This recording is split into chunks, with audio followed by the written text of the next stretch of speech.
برایەکمان باس کرد هەتا $10,000 دەفتەرێک ڕۆیە دانەیەکیان. فستیڤاڵی پایزە بۆ پیشاندانی پەلەوەرە جوانەکان لە هەولێر لەلایەن ڕێکخراوی گرنگیدان بە پەلەوەری جوانی بەڕێوە دەچێت.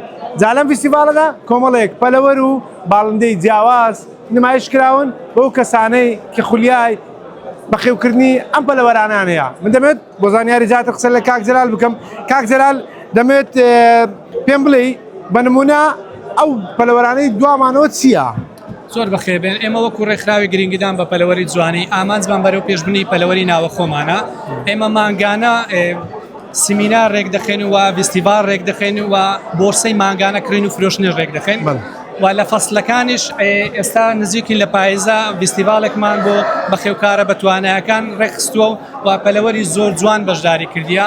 بۆ نمونە ئەو شۆ پەلەوەری عێراقی یەکە لە پەلەوەرە بەناوبانگەکان کە ئەو شۆ بەشداری کردی و موڵکی خۆمانە موڵکی کوردستان و عێراقا. پەلەوەری زۆر ناوازە هاتیە ئەو شامۆ شتی زۆر بەناوبانگ و باڵندە وەکو کۆتر ئەو شۆ بەشداری کردیە زۆر جوانە. پەلەوەری ئاوی ئەو شۆ باسی بکەین ئی خۆمان زۆر جوان بەشداری کردیە. باشە کاک جەلال چەند پەلەوەر ژمارەیان چەندە کە لەم فستیڤاڵەدا نمایش دەکرێن؟ نزیکەی ئەو شۆ 110 پەلەوەر هاتیە.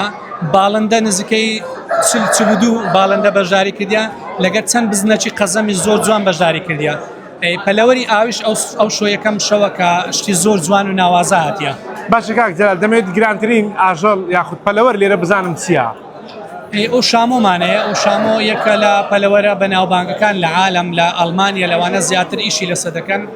ئەو شۆ ئەوەی ئەمە زانیاریم هەبی برایەکمان باس کرد هەتا $10,000 دەفتەرێک ڕۆیە دانەیەکیان و سێتە شکرایە ئەوەی ئاگام لێ بکە پێی دەرێن 2 مریشک و کەرەباب 7 وەرەقە $7,000 ڕۆیە و ئێستا لێرانەیە دانێشیان مەوجودە تا $3,200 ڕۆیە. هەرزانترینمان چێ کاک جەلال؟ هەرزانترینمان هەیە هەتا $50,000 و $100,000 و $20,000 و ئەنوای ترە، بەڵام ئەوانە بەپێی مواسەفاتی و بەپێی ئەوەی کە پەلەوەرەکە جوانیە. باشە کاک جەلال دەمێت پێم بڵێ تا چەند کڕین و فرۆشتن بۆ پەلەوەران دەکرێت لەو فستیڤاڵەدا؟ ئەم شۆ ماشەڵڵا کڕین و فرۆشتێکی زۆر پێوەکرایە. ئەمە ئامانجیم ئەوەی کە مانگانە کە فستیڤال ڕێک دەخەین لە ناویشدا کڕین و فرۆشتنیش ڕێک دەخەین.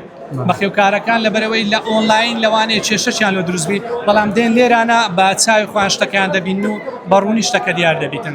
ئەم فستیڤاڵە شەو دەبێت؟ بەڵێ ئەم شۆیە. زۆر باشە کاک جەلال سوپاس دەکەم ڕێکخراوی گرنگیدان بە پەلەوەری جوانی لە هەولێر. ئەم شۆ فستیڤاڵەکە ئامادەکاری بۆ کراوە و دەستی پێ کردووە و بڕیارە چەند کاتژمێرێکی دیکەش بەردەوام بێت.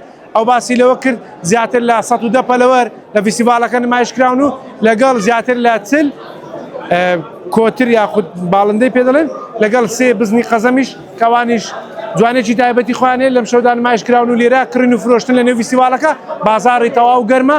ئەوەی من بە چاوی خۆم بینیمە هاوڵاتیان یاخود ئەو بەخێوکەرانەی حەز بە بەخێوکردنی پەلەوەر و باڵندە دەکەن دێن لێرە پەیتا ئەو باڵندانەی حەزیان لێ بەدەیکردن و ئیدی دەیبەنە ماڵەوە.